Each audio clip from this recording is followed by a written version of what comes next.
Magandang araw bagong Pilipinas, narito ang Police News Express sa oras na ito. Matagumpay na nagbalik loob sa pamahalaan ang dating membro ng Communist Terrorist Group sa PIDIG, Ilocos Norte. Alamin ang detalye ng report mula kay Staff Sergeant John Del Supremo. Matagumpay na nagbalik loob ang isang dating member ng Communist Terrorist Group sa bayan ng PIDIG, Ilocos Norte nito lamang linggo, ika-3 ng Nobyembre taong kasalukuyan.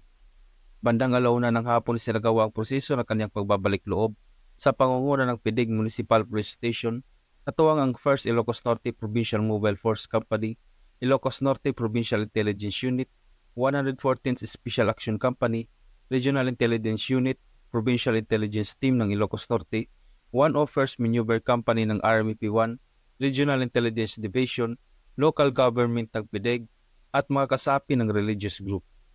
Siya ay na-recruit sa Communist Terrorist Group taong 1985 sa ilalim ng Father Zacarias Agatib Command at Martial Law Victim Association of Ilocos Norte. Sa panahong iyon, matindi ang kanyang nagdamang pagkarismaya at galit sa sistema kaya't siya ay na-impluwensya ng mga personal na kadahilanan upang umanib sa kilusan. Matapos ang dekadang pakikibaka, tuluyan na niyang binitawan ang ideolohiya ng grupo, inilalang kanyang pagkakamali at nagpasyang tahakin ng daan tungo sa kapayapaan.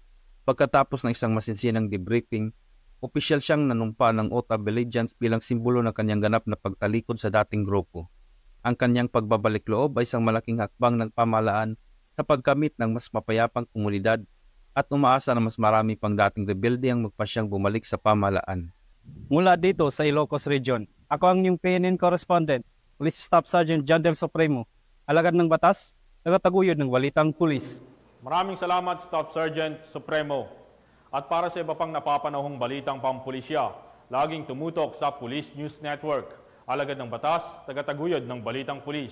Ako po si Patrolman Joshua Jimenez, nagbabalita para sa Police News Express.